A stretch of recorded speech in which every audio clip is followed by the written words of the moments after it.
نحمده ونصلي على رسوله الكريم اما بعد فاعوذ بالله من الشيطان الرجيم بسم الله الرحمن الرحيم قل هل يستوي الذين يعلمون والذين لا يعلمون انما يتذكر اولو الالباب وقال النبي صلى الله عليه وسلم من يرد الله به خيرا يفقهه في الدين او كما قال صلى الله عليه وسلم صدق الله مولانا العظيم وصدق رسوله النبي الأمي الكريم۔ حضرات سامعین، دینی مدارس اسلام کے قلعے ہیں۔ انہی دینی مدارس سے فارغ ہونے والے طلباء کرام، علماء کرام دین اسلام کی نشر و اشاعت میں مصروف عمل ہے، چاہے وہ اعلاء کلمت اللہ کے لیے دشمن اسلام سے برسر پیکار ہونے کا میدان ہو، چاہے وہ درس و تدریس کے ذریعے علوم نبوت کی خدمت ہو، اور چاہے تصوف کے میدان میں امت مسلمہ کے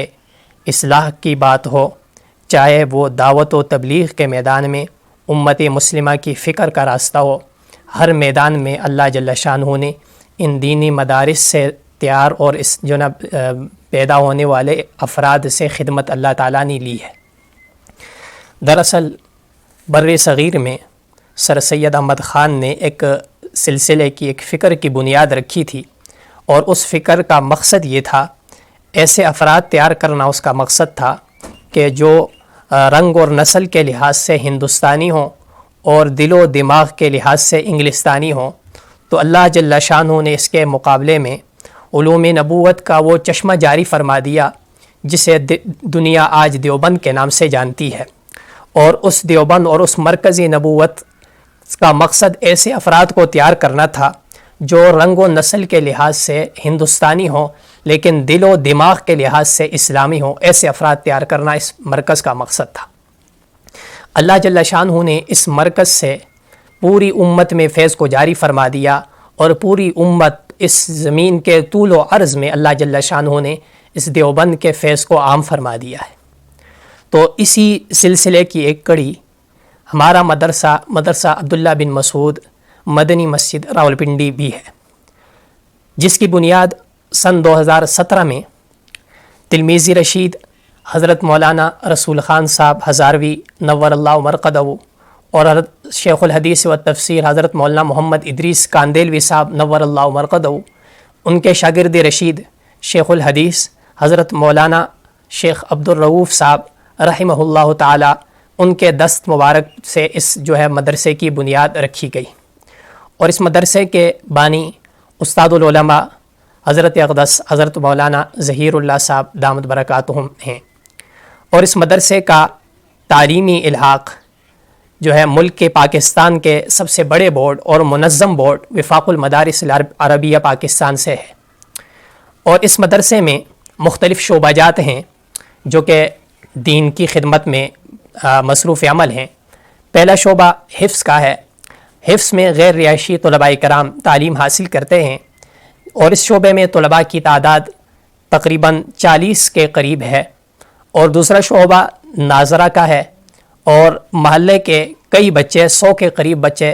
اس مدرسہ میں ناظرہ کی تعلیم بھی حاصل کر رہے ہیں۔ اور تیسرا شعبہ مکتب کا ہے۔ مکتب تعلیم القرآن کے نظم و ضبط کے مطابق اور ترتیب کے مطابق مکتب کا سلسلہ ہے، اس میں بھی تقریباً 80 سے زائد بچے تعلیم حاصل کر رہے ہیں۔ اور چوتھا شعبہ درس نظامی کا ہے، اور درس نظامی میں ہمارے یہاں متوسطات اور اسی طرح درجہ اولا، درجہ ثانیہ، درجہ ثالثہ کی تعلیم دی جاتی ہے، اور ان درجات میں طلباء کرام جو تعلیم حاصل کر رہے ہیں گزشتہ سالوں میں ان کی تعداد 40 کے قریب رہی ہے۔ اور ان درجات میں صرف نحو دیگر فنون پر کامل محنت کرائی جاتی ہے، اور ذہین اور اساتذہ کرام، ایسے اساتذہ کرام جو اس راستے میں اس میدان کے کافی مہارت رکھنے والے ہیں صرف و نحو میں، فنون کے اندر، وہ طلباء کرام کی ان فنون میں رہنمائی کرتے ہیں، اور ان کی کافی حد تک ان کی رہنمائی کی جاتی ہے ابتدائی درجات کی۔ اور ان تمام سلسلے میں یہ تمام شعبہ جات جو قائم ہیں اللہ کے فضل و کرم سے، اور ان تمام شعبہ جات کو چلانے والے، خدمت کرنے والے اساتذہ کرام کی تعداد تقریباً 12 ہے۔ اور ان اساتذہ کرام کی محنتوں سے اللہ جل شانہ نے گزشتہ سالوں میں کئی حفاظ بھی تیار ہوئے. اسی طرح کئی ایسے طلباء کرام ہیں جو ہمارے ہاں وفاق المدارس العربیہ پاکستان کا جو ہے نا وفاق کا امتحان دیکھ کر بڑے درجات میں دیگر مدارس میں جو ہے تعلیم حاصل کر رہے ہیں. اللہ کے فضل و کرم سے کئی طلباء کرام کی اچھی تعداد موجود ہے کہ جو ہے نا دیگر مدارس میں ہمارے اس مدرسے سے جو ہے تعلیم حاصل کر کے تعلیم میں مصروف ہے. ان جو ہے نا مدرسہ حاضہ میں اس تمام سلسلے کے لیے جتنے طلباء کرام مثلاً رہائشی ہیں، دراصل درجہ کتب جات میں رہائشی طلباء کی گنجائش نہیں ہوتی، صرف درجہ کتب کے اندر رہائشی غیر رہائشی دونوں طرح کے داخلے ہم دیتے ہیں.